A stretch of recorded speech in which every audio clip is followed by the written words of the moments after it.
La Normande de nettoyage est une société historique puisqu'elle fut créée en juillet 1970. Nous avons donc fêté nos 52 ans en juillet dernier. La Normande de nettoyage, en 2015, c'était environ 1 100 000 € de chiffre d'affaires. C'était environ 48 ou 49 salariés parce que l'objectif à l'époque était de ne pas dépasser les 50 salariés. La Normande de nettoyage s'est effectivement développée au cours de ces 8 dernières années. D'une part, nous avons créé à Fécamp, nous avons ensuite réalisé une petite opération de croissance externe à Pont-Audemer, puis réalisé une seconde opération de croissance externe à Brionne. La Normande aujourd'hui, c'est plus ou moins 350 collaborateurs et c'est environ 8 millions d'euros de chiffre d'affaires. Nous sommes une société de service. Notre premier objectif est de délivrer une prestation reconnue qualitative par l'ensemble de nos clients.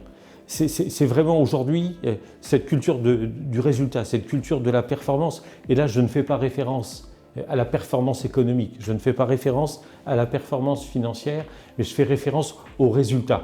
Et notre premier objectif aujourd'hui est de satisfaire aux besoins et surtout aux attentes de l'ensemble de nos clients. Alors, bien évidemment, premier métier, c'est l'entretien régulier de locaux. Alors, d'une part, on est sur du tertiaire, on est sur de l'industriel, on est également sur de l'hospitalier. Ensuite, nous sommes organisés par pôle d'excellence. Nous avons un second pôle qui, lui, est spécifiquement dédié aux copropriétés, donc l'entretien de parties communes de copropriété d'une part, mais également la gestion d'ordures ménagères.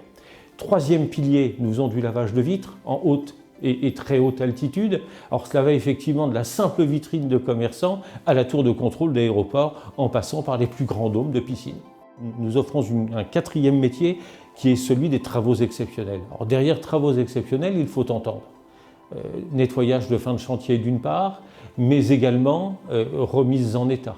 Il nous arrive d'intervenir sur des scènes de crime, sur des scènes de suicide. Cela fait partie des métiers du nettoyage et de la propreté. On a pris la décision il y a quelque temps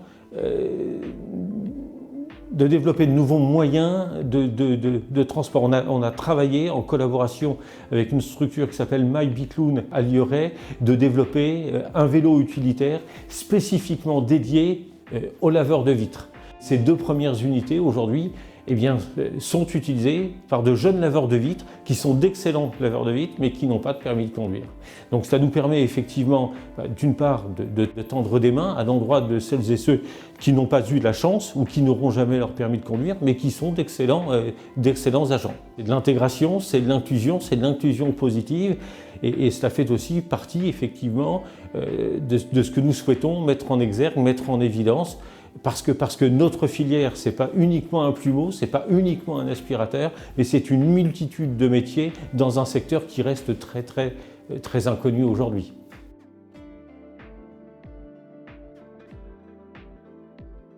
Alors, on a voulu rejoindre les ambassadeurs du territoire pour une première raison. Rejoindre un collectif de dirigeants, un collectif de chefs d'entreprise, et un collectif de personnalités en règle générale bienveillantes et surtout généreuses.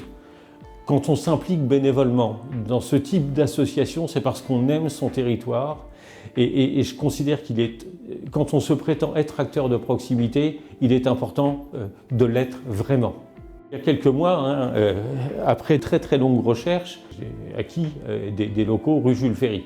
Je faisais référence tout à l'heure au partage, à la générosité.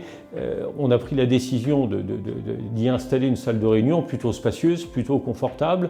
Alors bien évidemment, à des fins internes pour que nous puissions nous l'utiliser, mais également, puisque nous nous sommes rendus compte qu'il y avait un déficit de salles de réunion sur le territoire fécampois, puis de mettre cette salle à disposition de qui voudra l'utiliser.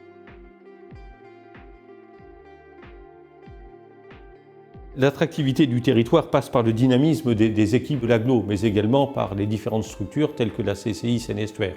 C'est aussi grâce aux dispositifs qui sont déployés par ces structures que nous nous sommes installés à Fécamp. Cela fait partie de l'attractivité du territoire et je pense que ce sont des dispositifs qu'il faut faire connaître. C'est incontestablement très bien de faire, mais c'est encore mieux de faire savoir.